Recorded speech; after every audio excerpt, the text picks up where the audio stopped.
Welcome to the Armchair GM podcast. It's been 1 week since UFA. The Calgary Flames were fairly silent, other than a couple of minor league things.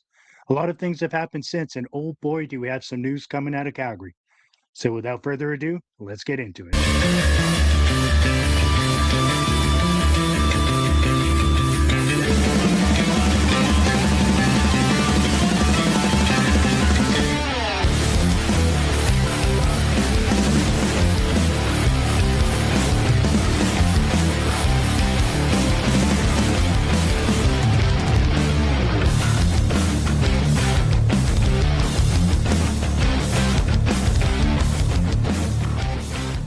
You are watching the Armchair GM podcast. Welcome in, everybody. So this morning, I was doing what I usually do, just hanging out with the dog, listening to some Sportsnet 960, The Fan. And then it just stopped. The guys were the hosts, Shan and Connor at the time, were talking about awesome things like who's going to be on the show next week and what their plans for. We're talking what they were going to talk about in the summer, and then their show ended, and then the station went off the air. They got completely rug pulled. They were not in the know. It's a really sad day in Calgary for that, because I know sports radio isn't for everyone. It's kind of an old school thing. I guess they didn't have all that many listeners, but to treat people, and a lot of people who had worked there have worked there since I was a kid, like Steinberg and among others. But yeah, to just rug pull everyone like that is absolutely appalling. Chris and I have a friend named Ash who's been on the show before, who used to be in radio, and he said that exact thing happened to him. They came downstairs after he was done his show, and they said, no longer on the air, done. So apparently that's how it works, but it's still appalling, and it just adds to the nonsensical way that Sportsnet and Rogers has run their company over the last little while. Like, they're making money, obviously, but yeah. So I feel for those guys. Those guys and girls. There's a couple girls that work there too. I guess 660 News in Calgary also went under. I think I saw it was 230 jobs or something where it was lost today. Were lost today. Absolutely crazy stuff. By surprise. Yeah. If any of you guys who lost your job today are watching, I just, my heart goes out to you. It's not how people should be treated. It's awful. They didn't even give you a chance to go and find, anything else. It's your livelihood just got ripped out from under you with, I'm sure a lot of you will land on your feet, but some of you guys are going to struggle for a while, and I feel awful for you. So I just wanted to make sure that we talked about that, because that's important. I listened all the time. I've listened for years. I remember during the 2004 finals, I was listening on a battery-powered radio, playing cards with my dad by candlelight in a powerless cabin in the backcountry. Like, there are memories attached to that. You know what I mean? The memories attached to that station. And I just want to, put my heart out to all of you guys. And if any of you guys ever want to chat or anything, get it one of me or Chris on social media. Yeah, absolutely. It was. I found out while scrolling Twitter, X, whatever you want to call it, and saw a post from Eric Francis, and I read it and then just kind of scrolled up a bit, and I'm like, wait a minute, and then it registered, right? It was really bizarre. So I pulled it back down and read it again. I was just like, holy shit! Like just without care, this is how large corporations function, right? It's just here's the hammer, decision's been made, out. It's like holy, Yeah. and just no plan for the future. Like I know there's a couple of stations out of Vancouver that got the axe as well.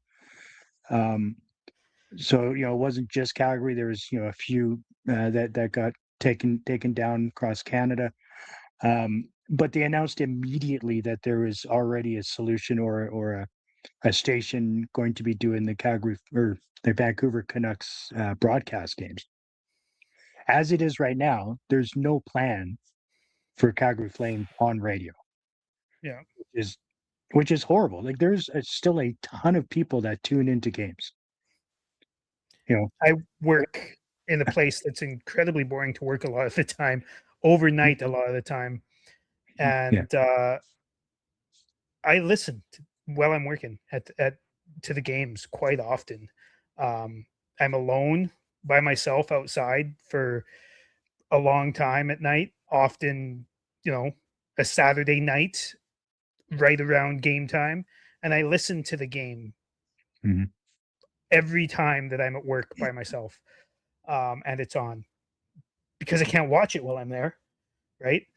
I can listen to it, um, yeah, and always tuned into the post game show, texted in, talked to them a couple times. I wasn't a big fan of calling them, but I texted them all the time. I texted Flames Talk a few times a week. I texted the morning show a few times a week. Just it. I know a lot of people that did. Obviously, there's a lot of regulars that are mhm, gonna miss it. I guess they didn't have a whole lot of viewership or listenership, but the ones who were listened a lot, and there was almost a community there. And yeah, it sucks. I'm gonna miss listening to Robert scream on that post game show about how bad the team yeah, is, or about how even right. when they're good, something one player he doesn't like or whatever, just scream about it for a paddle. Pat used to just mute his thing for a while and let Robert vent for 10 minutes or whatever, like stuff Yeah, like that. And I'm going to miss how Wedley would enter every competition, every text competition, and they just didn't let him win even when he was clearly the winner. right. There's the not me, a different Dylan that they called the GM all the time. There was Anand called in every night. Yeah, it's gonna be it's gonna be weird. I'm sure a station will pick up some sort of audio format um for the Yes. games. Some radio station, apparently there's a radio station that does the Stampeders, and I guess they already have a relationship with CSEC.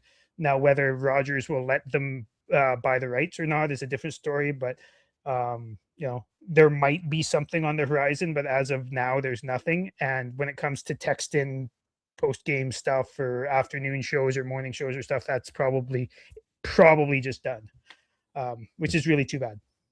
I just wanted to make Yeah, sure that we talked about that for a bit. yeah, it is too bad, and I suspect or I'm hoping that there's going to be some sort of like a podcast format or something that at the very least guys like Pat Steinberg who you know funny enough he's still comfortable in front of the camera. I don't know why, but he is. Yeah. Kidding. Yeah. um he had his after game show that after the games on he'd be on Facebook and I think on X as well, where you could text in or chat in with comments, questions, concerns, whatever. He was always good with that. So I'm hoping that they're going to get together and do something similar. Who knows if potentially they'll join Barn Burner and just make that a bigger platform. I feel like that's Which a possibility. I feel like it's a possibility as well. One of the things that I'm gonna miss, and I guess I already do because it's been some time since I've done this. When Peter Marr used to call the games for the Flames, we went through some, I don't know, not great play-by-play through in Sportsnet that I just, they were okay, but they didn't have the wow factor. They weren't like Bell, Yeah, or Rick, you know what I mean? Like they weren't like those guys. Rick Um, Ball. and so Rick Ball. So very often I would, and it took a while to kind of get it figured out, but very often I would sync the times with Peter Marr while watching it on TV. And let me tell you, having Peter Marr as the audio broadcast for a TV uh, broadcast Yeah, is phenomenal.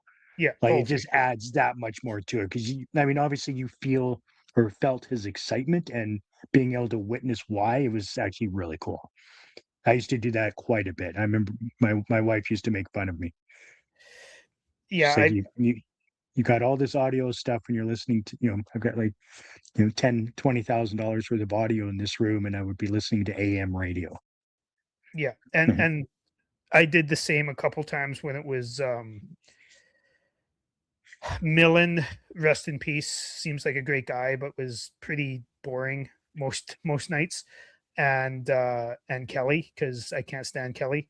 Mhm. Um, when those two were doing it, I did that the same with when it was I think it was Derek and Megan at the time. I'm not even a huge Derek fan, Mhm. but they were better than Kelly and Greg. Um, I liked so Greg a I lot. did the same thing a couple times, but Yeah. I yeah, I feel for them. I feel for everyone who lost their job. I Yeah. Steinberg and Rose and those guys, they have pre-existing relationships with half of the Flames Nation crew. I'm Yeah. sure that if they want something there, I'm sure that they will find something for them there, like without a doubt, in my opinion. Not, Yeah. I'm not guaranteeing that, but in my opinion, it's probably Yeah. going to happen if they want. But the production crew, like the Azam and Shan and Taylor and Cam, and there's just a bunch of people who are behind the scenes who don't get a lot of Mhm. airtime and don't get a lot. I mean, Shan and Cam had their own show for the last few months, but yeah, yeah, Those those are it's the people that don't get enough credit, right? They're the exactly reasons why the shows exist. Tim They don't Khalil, like yeah, function, they don't happen without those guys behind the scenes.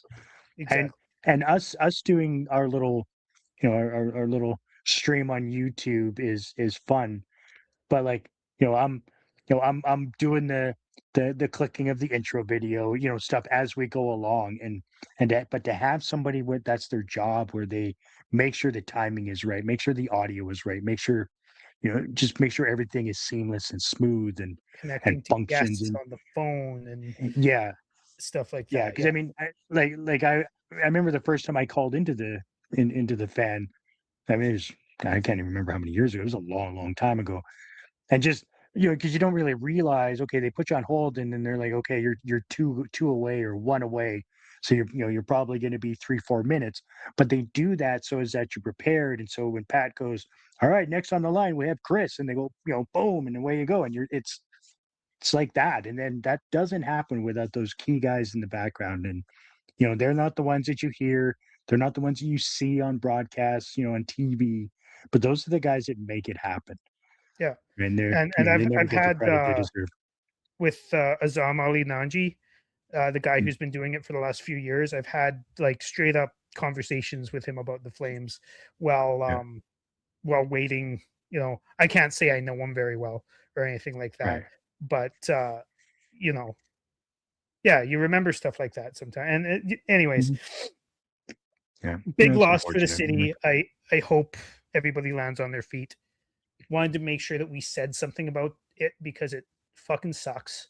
Um, I mean, we all know radio's kind of going downhill and going under anyways, but the way it happened Yeah.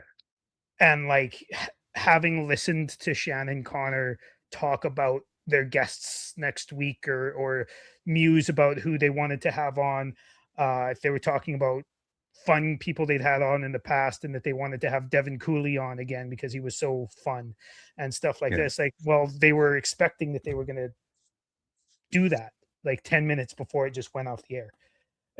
Yeah. So, Yeah. And I think like like in some aspects, I sort of get why they do it in that way where they just pull the chute and, you don't want them they're talking shit on the radio about, right? yeah, they don't want to they don't want anybody to be sabotaging what's going on. And I get that aspect of it, but I don't know, man. Like I don't know. I can't see the guys at 960 doing that. You know what I mean? If they're given a hey at the end of the month or end of the week, or even There's just you know what I mean? Like there's just something, there's right? a couple Don't guys who would. I'll tell you one thing, Pat isn't one of them. no, I would say You not. can't even Yeah. get Pat to say somebody had a bad game. Yeah. When they've had a bad Yeah. year.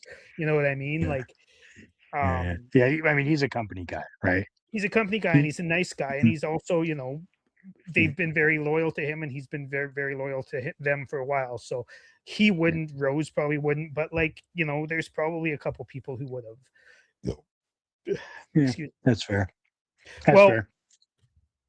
you want to get into some more positive news when it comes to the Flames? Yeah, we Um, traded a guy. Good riddance, loser. No, I'm kidding. I'm yeah. absolutely kidding. Well, I was We going to did go with trade the a guy, Nemeth though. stuff, but let's go with the Coleman stuff first. Honestly, anyone who's ever listened to this show knows that Chris and I are huge Blake Coleman fans. Like, he's not on the team anymore. He was only on the team for a few years, and I'm such a big fan. I'm legitimately thinking about getting a jersey of his because he just never cheated, never cheats the game. He plays the right way every night, which completes, you know, hockey man thing to say, but he doesn't. He plays hard. Yeah. He back checks. He forechecks. He hits. He is great defensively and pretty good offensively. Um, Does he he's get pucks in a deep? great leader. He gets pucks in deep. But like he actually does all these things. It's not just Yeah. me saying this. You Yeah, know, it's not the usually we cliche say stuff. these things as a joke, right? Yeah. But like he Yeah. does all those things. He actually does all of the things that you like in the player. But I think we both understood over the past little while that it is probably time for him to go based on where the team is and where the team is going in the future, and his age and the glut of wingers we have and the perceived value. Yeah. So let's get into it a little bit. Do The you have the jersey trade that you up? say the jersey that you say you're going to buy, is it going to be a Wild jersey or a Flames jersey? It might Is be a this going to be Wild jersey actually, because I'm is a this going to be your fucking fan first of that Wild team too. purchase? Yeah. I like the Wild. Yeah. So okay, so what was the trade? We have Blake Coleman, we have Olimata traded to the Wild for, let's see now. What do we got here? We got Jake Middleton, a third round pick in the 2027 draft, a fourth round pick in the 2028 draft, and a second round pick in the 2029 draft. Yeah, second Um, round, also to note, Calgary retained half of Coleman's salary which is for the the 1 1 year. year. Yeah. Yeah. Yeah. What are your thoughts on that? My thoughts are, and I've been saying it for about a year now, that I I think we could have got a better return if we would have traded him at the deadline to a contender that's looking for that one piece to get him over the hump. At the That deadline? being said, Sorry, yeah, you stalled out there for a second. did I stall up? Sorry.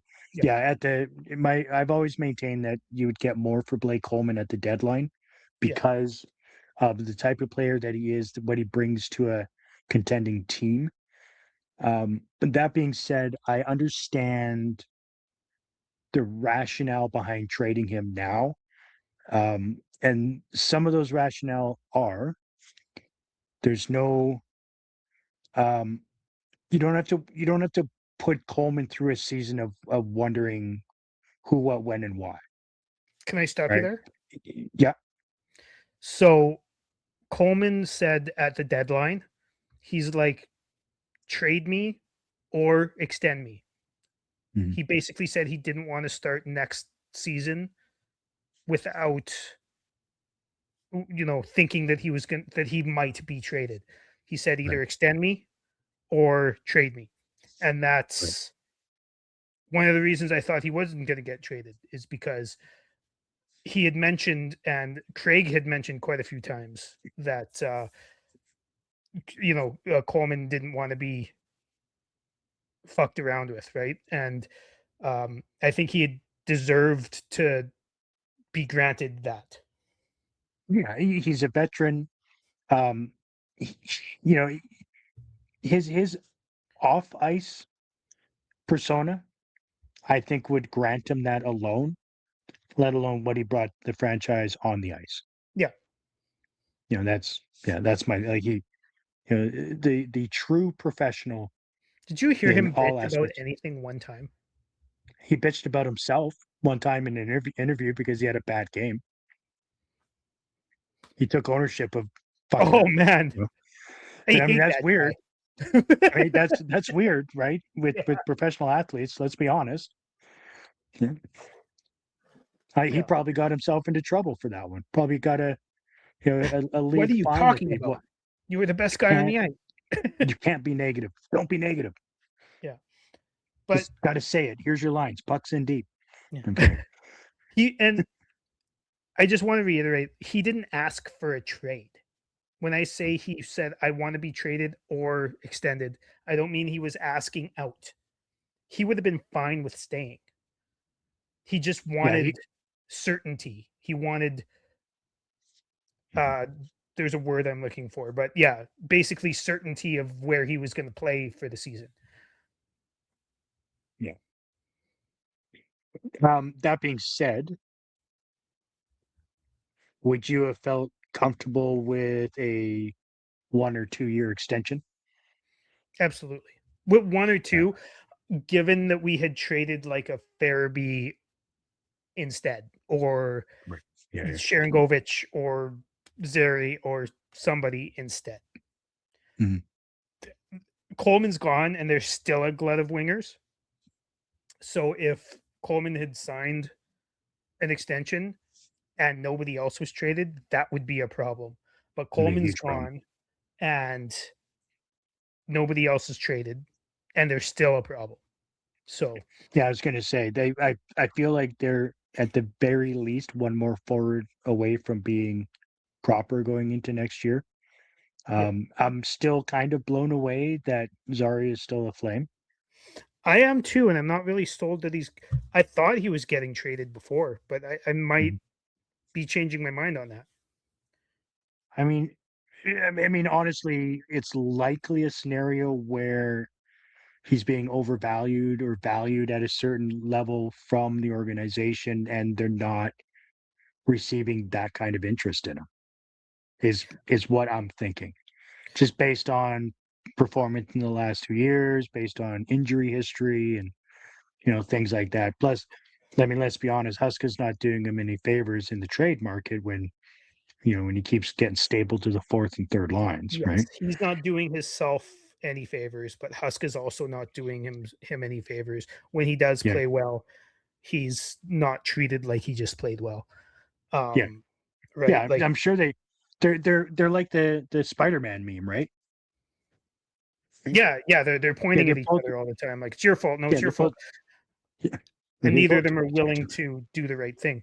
Right. Well, I mean, I'm sure they're willing to, but Zeri's not about to just go out and score a hat trick and be a defensive stalwart at the same time, and Huska's not about to just give Zeri minutes, right? So anyways, Is that what it takes to get off the fourth line? Is a hat trick and for a Zary, complete 200-foot play? Yeah, clearly. Yeah. yeah, for We can't. Farabee, it takes catching up to the play once. Looking like a gazelle. Yeah. Yeah. Anyways, back to Coleman. So value wise, I think it looks short on value at first glance.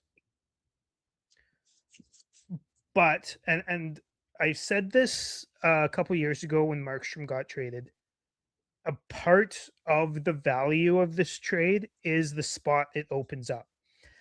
Now, whether Zary gets promoted because of this or not, there will be young players. Coronado will get more penalty kill time. Mhm. Somebody will get a lot more 5v5 time. Somebody will manage to get a whole bunch of backland time, which is invaluable for young players, right? Yeah.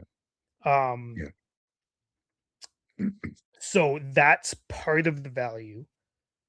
More of the value is the second round pick is a few years away, and that's people hate that. People fucking hate that. But here's the thing: a second round pick in 2029 is also a trade piece for us, right? It doesn't need. It's not like it needs to be a 3 years from now piece. It can be we traded that and a late second round pick or a late first round pick for a higher first round pick in the upcoming draft.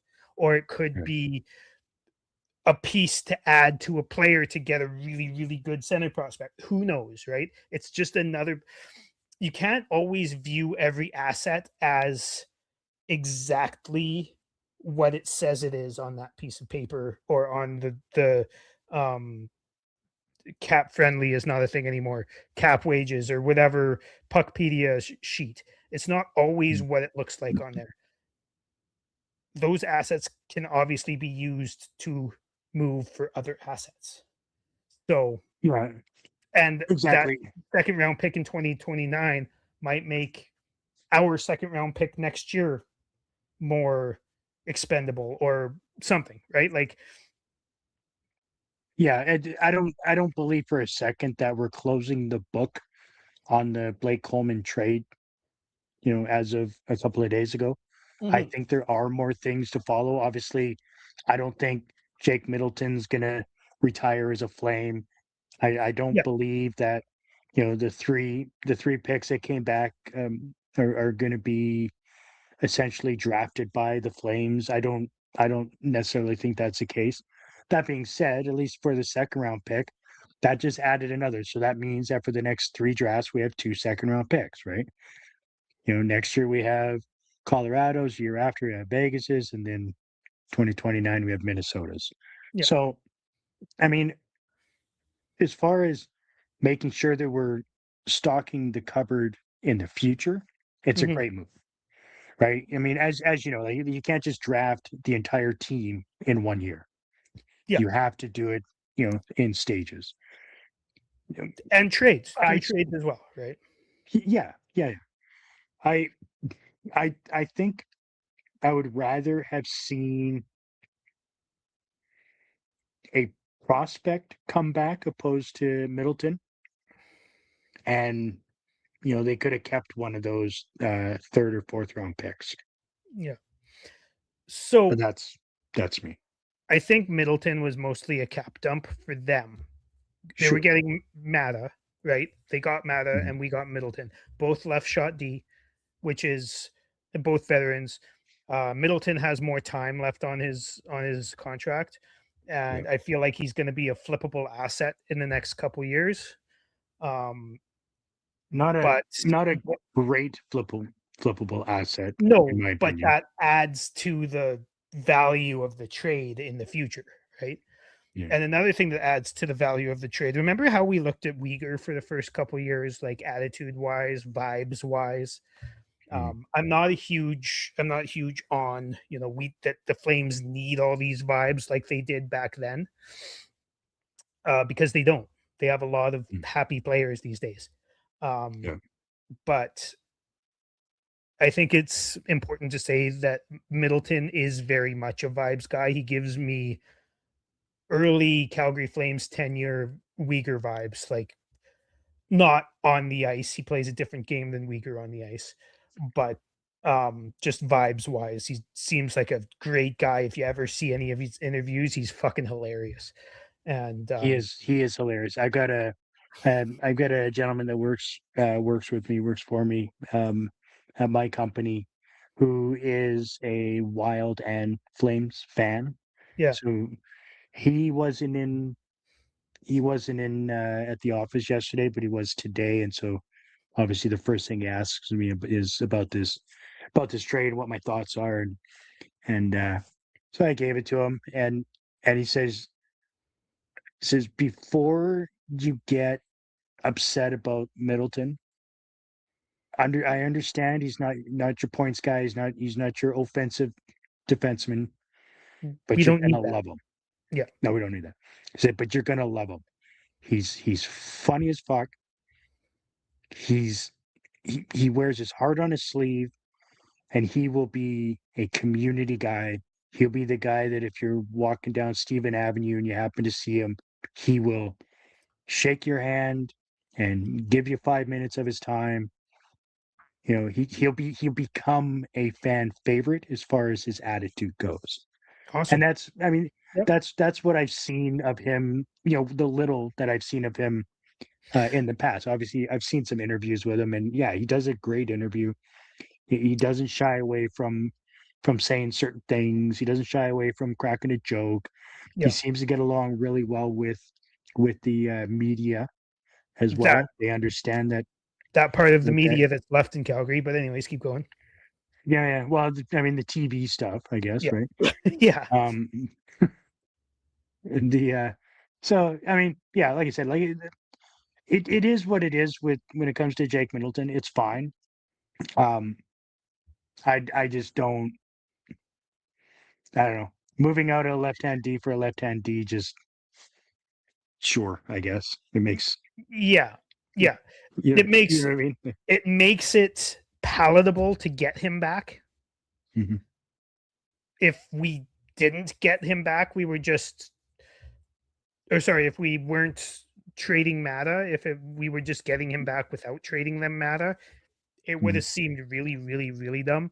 But the way it went down, I'm not overly upset about it.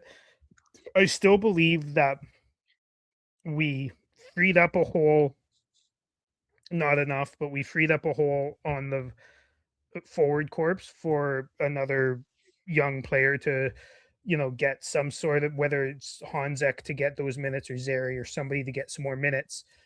But we didn't really free up anything for the young defenseman. Right. Um, that being said, we don't really have many young left shot defensemen. What I am worried about is if we don't move another defenseman this offseason, we're going to be starting the season with Hunter Brustevich or Zane Parekh in the A. Now, it might not be the worst thing to have either of them in the A. I think that Brustevich has proven that he deserves to not be in the A. I think that I've seen a lot of people say that, oh, it would be great for his development and no, he needs to get a step faster. But I'm like, have you seen what this team is? He's one of the fastest guys on the team because the team's fucking slow. Um, Yeah.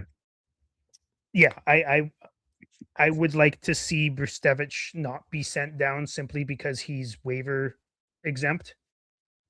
I Yeah. would like to see, and we're not even talking about Pahal and Hanley, who are both, one of them is probably going to get waived too. But yeah, we need to move out a full time D to make sure that Parekh, Nemec, and Brustevich and Kuznetsov are all on the team, in my opinion. Now, Yeah. I would be less frustrated, honestly, and this might be a very hot take. I'd be way less frustrated if Parekh was starting next year in the A than if Brustevich was, because I think Like Perek had a great final 10, 15 games. It was awesome to watch. I think he's going to be great. If he's starting in the A, though, I think that's fine because he hasn't proven throughout all of last year that he was ready, whereas Bustevich has. Yeah. He had a Yeah, it's great funny. stretch. Bustevich had a great year. If you look at cap wages too, I mean, like we have 8 defensemen under contract for the coming season, And and Bustevich isn't on that list. Brustevich isn't on that list. Exactly. Um, like, do you entertain just buying out Hanley at 175, I and then yeah, go ahead. I mean, that's to me. I'm just trying to look at. I'm just looking at it for solutions, right? Um, like I said, I don't have an issue with Hanley. I have a huge issue with management of the Flames signing him when they did, when we're trying to build and free up roster spots for the youth.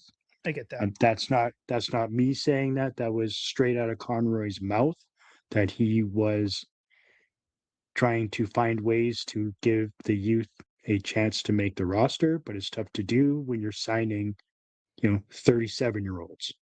Yeah. That being said, I'm willing to bet that him or slash and Pahal get waived. mhm, But I'm also willing to bet if no trades happen, that Brustevich also gets not waived, but put in the AHL right. because they're going to want either Pahal or Hanley, excuse me, as the 7th. Because they really, Yeah. the worst thing for Brustevich would be 7th defenseman, Yeah. right? Yeah, watching games from the press box does Right. not help If your Hanley's your your 7th development. or Pahal's your 7th, who fucking cares? But Yeah. I still think, like, I don't think the AHL is the worst. I do think that it would help Brustevich's development, but I think it sends the wrong message that this guy is clearly ready, but we're not giving him Yeah. the shot. And Yeah. also, um, I think it's good for his development to be in the A, but I think it's better for his development to even be a third pair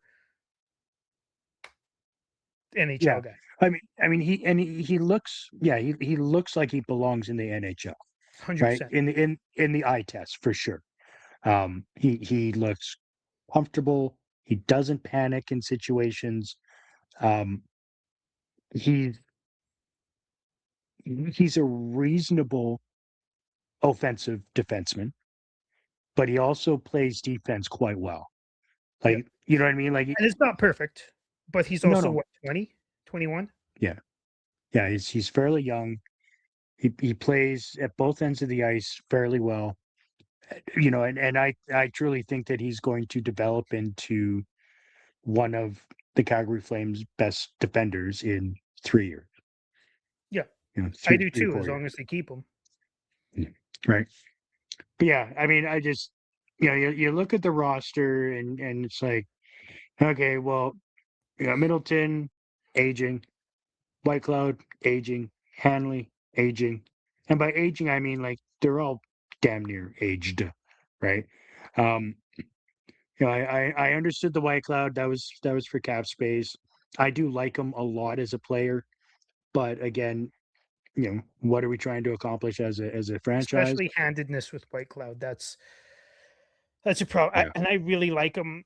He's great out of the rink, great in the rink, great on the bench, all that kind of stuff. It's all great, but Mm-hmm. Yeah. something needs to give unless we want to ruin the great reputation we've had over the last couple years for giving players, except for Zeri, maybe the chances that they've deserved, and maybe even with Zeri, because maybe he hasn't deserved all the chances. But um, Yeah. you know, it's yeah,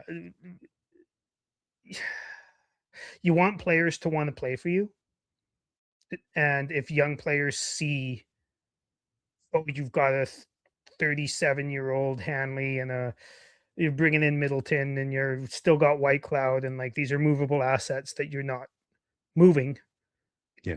And this guy who showed he's ready and played the majority of last year in the NHL is not there. That's a problem. That's a problem for other young players seeing that. Yeah, I think for a guy that played as many games as Pristevich did, and for as good as he looked while doing so, I You have think one, maybe two bad games. yeah, I think starting the year in the A would be doing this kid a disservice. Yeah, I agree. honestly, I agree.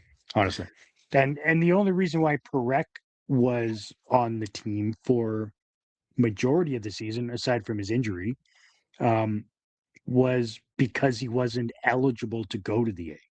Like, let's be honest. Yeah. After 3-4 games, he would have been put down in the A, where he would have a chance to develop and play against men and Mm-hmm. everything. It's fine. Like that's he's a young guy, you know, coming from a different league. You know, it's just natural progression. Here's your chance at the A. Go down there and shine. We'll call you up at the end of the year or see you for a few through the season, and then let's see what we can do next year, being this year. So I think that whole thing really, I think, hindered um, Perek's development Development. slightly. Because I not saying don't that, think that like, was the obviously he team. developed, right, because he played really well down the stretch. Yeah. He looked really good, especially in the last 5 games. He looked like a superstar. Yeah. And it's also hard Fantastic. to take what you see in the last 5 games when you're eliminated and when other teams are eliminated or have Yeah. a playoff spot locked up. They call it garbage time, right? Garbage Yeah. time in the NHL is hard to take Yeah. much from that, which is why I'm also skeptical about Frost's Absolutely. Yeah. good stretch at the end of the season is because I I don't mean, know it's good were to those see other that teams when trying. you give somebody the opportunity, when you ship out Okay. your number one center and you give somebody else that promotion the opportunity that they do well with it. So Yeah. I mean, it's a It's a good positive sign. sign. Yeah. Yeah, but I don't for a second think that that he's our answer on the first line. No, no. I mean, he will be our first line center. Right. But he was not the answer. No. Yeah. Okay. Long story short, Coleman trade, like you said, it's not time to close the book on it. There's lots to go. You never know. There's a chance we get another second round pick out of Middleton at the deadline or in 2 deadlines. Second round. If he played in the same spot in the lineup that White Cloud did before he came to Calgary. What if he does what White Cloud did? Showed that he's actually better than where he was in the lineup, right? I'm Mm. not saying we will. I'm saying we could, right? We could Yeah. I mean, get a fourth or fifth. We could get a second. Who knows, right? yeah. I mean, I mean, I would say getting a second for. I mean, if Conroy gets offered a second for Jake Middleton and doesn't take it, he should be fired. Oh, 100%. And you know, you look at Strome, same thing, right? We paid a seventh Mhm. for him. I'd say he's worth a fifth or a sixth, a fifth or a fourth at least right now. Mhm. By the deadline, maybe it's a second. Who knows? Yeah. Probably not, but who knows? Either way, uh, book's not closed. I think it's a good trade for the team and the team's development. And could we have gotten the first if we waited? Maybe. Did we get pretty much a first in value? Yes. Yeah. We'll see. Time will tell. Yeah. Time will tell, Um, and it all comes down to who they draft in those picks too, or what they do with them between now yeah, and book's not those closed. years. Yeah. Simon Nemec. Let's talk about the Who contract that was signed yesterday. was that just yesterday? That Which will be for our viewing audience will be 2 days ago. Yeah. So I believe it was yesterday. Yeah, it was Monday, wasn't it? Anyways, it was Yeah, 5 signed years, last week's. 5 year, $7.25 million contract. He's not eligible for trade protection until the last year of that, to which he got a 10-team no trade in the final year of that. I think this is pretty tidy work considering what guys like Minchikov got just the other day. We're looking at fucking Bowen Byram getting 12.5 and costing a fourth round pick. Just the worst asset management and cap management I've ever seen in my entire life. And I watched Tree Living for fucking however many years. But we're watching, $18 million offer sheets, and we're watching um, players getting 11, $12 million deals. We're watching players you never thought would get nine. Um, and I expected this to come in at a longer term than 5, but I expected it to come in just shy of 9, maybe 8.75, something like that. So the fact that it's 7.25 for Yeah. 5 years buys 1 year of unrestricted free agency as well. Um, I think it's great work. Now he has to prove that he's worth it. We still haven't seen him play in Calgary, but this guy has undeniable offensive talent, and it's just a matter of if he can make it work in Calgary. I think he'll be able to, but Yeah. you never know. What do you think? I think I mean, the term, honestly, I'm okay with. Um, I know he was kind of having his growth stunted in Jersey, and so giving him 5 years to show us what he can do is, I think, is great. Because it's always not saying that he will turn into be a useless player or anything like that, but it's always scary throwing out that kind of a contract for somebody that hasn't been in your organization yet, 100%. right?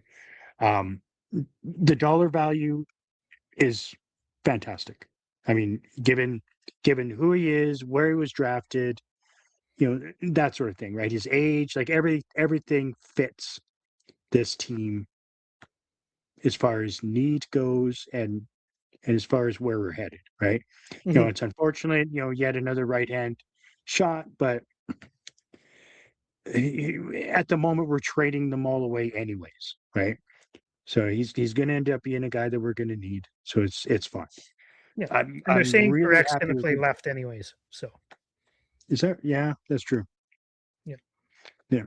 So I have no issue with this contract whatsoever because he was second overall in yes, the 2022. 20. It was a few years ago. Mm, 2021, 2022. He's 22 Yeah. years old. So Yeah. 4 years ago, 2022 sounds about right. Yeah. So I mean, obviously he's regarded as an elite player because those people aren't drafted in that position if they weren't at least thought of at the time. So let's give this kid a chance and let's see what And he he's can not a do. bust either. He's Um, definitely not a bust. No, I mean, no, he's proven already he's not not a yet. bust. He may Right. become a bust, but he is not a bust yet. He hasn't had the opportunity or the time to become a bust. I had this argument with somebody the other day. It was actually Ash, the guy we were talking about earlier, Mm-hmm. about Simon Nemec and his playing time. His playing time in the last quarter of the season skyrocketed, or I think it was the third quarter of the season skyrocketed because Hamilton was out and Hughes was out and Siegenthaler was out, and they didn't have anybody else to play. When those Right. guys were playing, he was a regular healthy scratch. because the Hughes family has the New Jersey Devils balls in their fucking vice grip. It's pathetic, really, on the New Jersey Devils point. But I I don't don't think what's that? I don't think either one of those players are good enough to have that kind of clout. Uh, Personally, Jack Hughes. yeah, I I don't think think he's he's good I enough think he's good to. enough. I don't think he's durable enough. I But don't think he's good enough to hold a team hostage for whatever the fuck he wants. yeah, 100%. We He's make he's fun not of McDavid, the you know. Oilers for McDavid making all of their decisions, and Yeah, he's arguably the best player in the and league. and he is that good, Yeah, right? There's a exactly. difference. Yeah. Uh, Now Yeah, Jack Hughes is a great player. Anyways, besides yeah, the point. He was playing a lot of games on the third pair, a lot of games with absolutely no um, power play time, a lot of games where he was just sat because of their defensive depth and because, I mean, if you have Hamilton, you should play him probably on the power play because he's not I going to guess. be worth playing anywhere else. Mhm. And if you have Luke Hughes and you're the New Jersey Devils, you're just going to play him on the power play and give him all these minutes because you're the New Jersey Devils and you have no fucking idea how to control your own nutsack. Um, but either way, I believe like when Nemec was playing first first pair role on the Olympic team, he Mhm. was lights out. He was analytically one of the best defensemen in the entire Olympics, man. Which is crazy. And he was offensively when Hughes and Hamilton and Siegenthaler were out.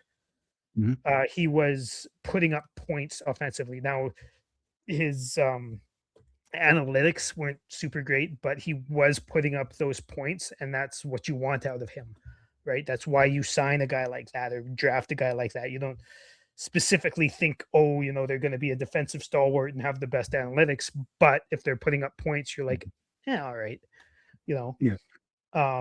He scored a lot or a few overtime goals for the Devils last year, including against us. This guy is I'm a fan of this player.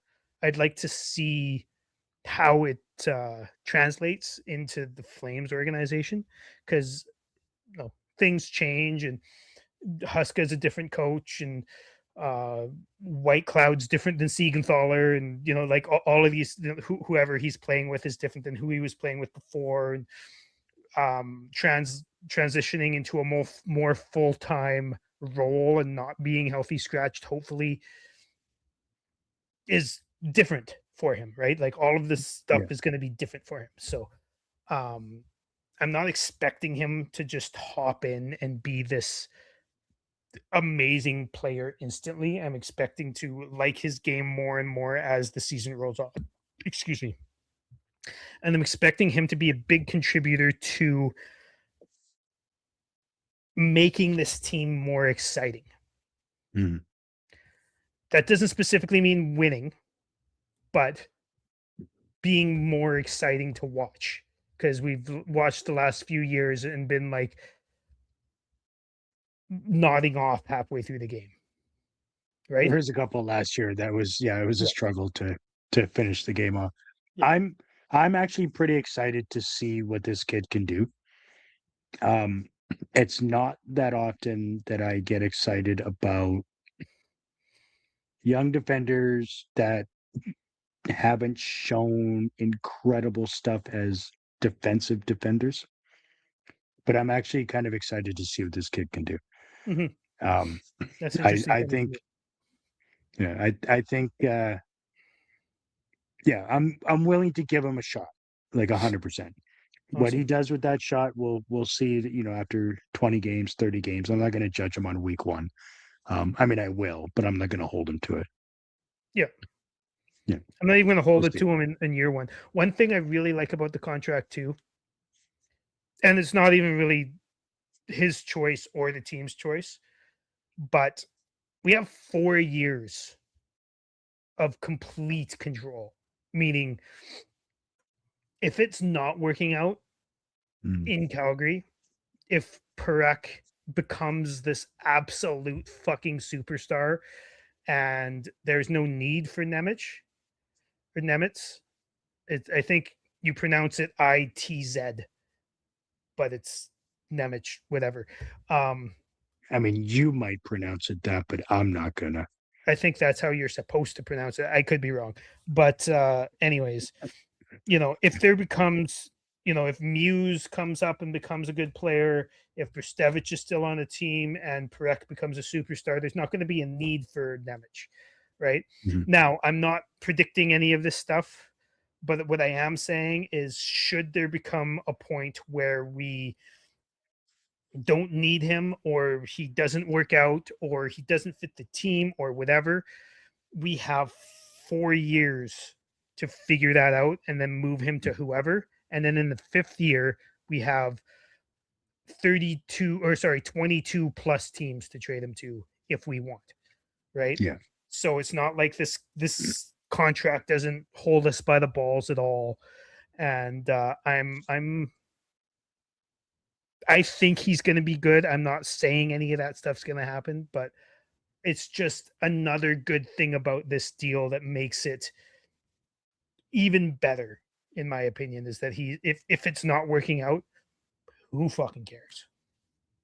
Yeah, I mean, I agree. The only thing is, and this is where, I mean, that conversation obviously was from, quite a few days ago. Um, what the Flames gave up to acquire him then becomes a big problem, right? Because Depending, because you could be able to they still get something back. potentially, but I mean, like if he shits the bed, to that sort of a degree, you're certainly not getting back close to that return, right? So, and this is an awful comparison because we all know what's going to happen already with this one, but imagine trading the 4th overall pick and 12 and a half games into a $12.5 million contract. You realize Bowen Byram just kind of sucks. But he's got Yeah, full trade protection and yeah, makes 12 he's and a pretty half. he's That's pretty pretty mid, fucking right? awful. It's pretty mid. Yeah, yeah, yeah. That was a great contract because it doesn't belong to the Flames, Yeah. essentially. Still, it's And it, like it blows my mind to spend the 4th overall pick on a guy who has never been a number 2 defenseman on his team yeah, and who's had, I I'm guessing, I want to say 350 400 games. yeah, He's been in the league for a while now. sure. Well, that's Um, the thing, right? He's been in the league long enough to know what he is. and has concussion anyways. Yeah, But back to Nemec, you're getting something back for him, even if it goes not great. There's going to be a team out there that says, especially in 3 or 4 years, oh, he's only $7.5 million or $7.25 million, and he's still young, and he has this offensive acumen. Let's take a shot on him.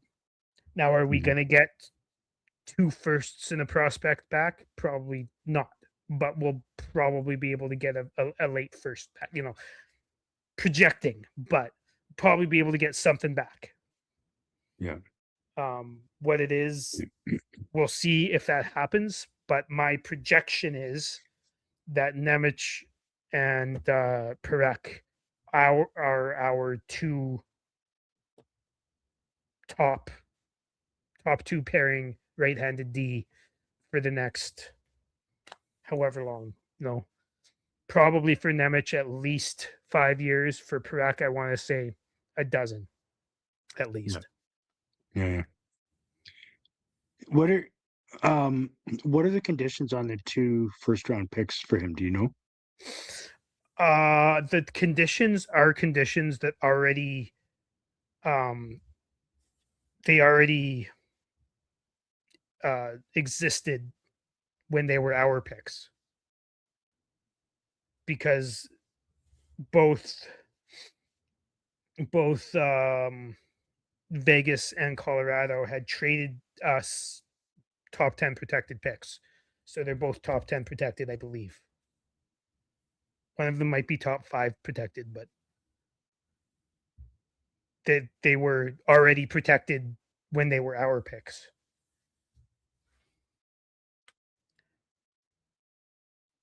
Right. Yeah. Yeah, I suppose we didn't. That's another thing, I guess, to take into account, right? We didn't trade our first round picks that will draft. They'll be in a better spot than the Yeah, ones that we traded away. Conroy said they were trying to get our first round pick from this year and next year or the year after, and Conroy said no to all of that, Yeah. which is good, right? Yeah. Dude, Bowen Byron went for the 4th over. The Blackhawks are This fucking is good, man. yeah. It's like, you know what? Fuck winning. Yeah. Fuck surrounding, the phenom with a team. Like it's really mind blowing what they're doing in that organization right now. Would you rather have Bowen Byram now or Chase Reed, Carson Carrolls, I guess Daxon Rudolph, Yeah. Keaton Verhoff, or like I'm not even a fan of Verhoff or Rudolph, and I'd still rather have them Yeah. for multiple years than but Byram for one or Was maybe that did did did they do that one at the draft? That trade they traded before the draft. was before, right? I Yeah. think it was the night before, Yeah, I think you're right. The Thursday. and then they didn't have Byram signed or extended until the end of the like a couple days ago. But I don't want to. I Conroy keep should have bringing it up because it's immediately such a picked up fucking the phone. stupid thing. But Conroy should have immediately picked up the phone and called Chicago because they were yeah, clearly huffing yeah. blue, What would you like for your next year's first round pick? Because we right? have Morgan Frost. Yeah. Would you mind not We'll protecting that? Sweet. yeah, right. You know what? Morgan We'll even Frost is the retain center half. Bowen Byram. Right. He's fine, but he's not really a first pair or line type of guy. No. Anyways, No. so Can I interest you in a Belarusian? He's really good at Lego. well, I don't even know if And he he's is a good big at it. guy. He just likes it. Yeah, fair. He Well, spends a then lot of time at it. he's still my kind of guy. Yeah. I So grew up with that stuff. Anyways. I felt like there was something else I wanted to get to here, but You'll have to tune in next time to find out find what out. Dylan was thinking. Yeah. I just want to end off how we began. I'm gonna miss Sportsnet, the fan 960. I'm not gonna miss Sportsnet; they're awful, but I'm gonna miss the 960 crew, and my heart goes out to you guys. Make sure to like and subscribe, all that good stuff. Yeah, we want to know what you R.I.P. think 960. about all of this bad and great stuff that we've been talking about in the comment section down below. And yeah, cheers, everybody. Go Flames, go. Go Flames. Thanks for tuning in.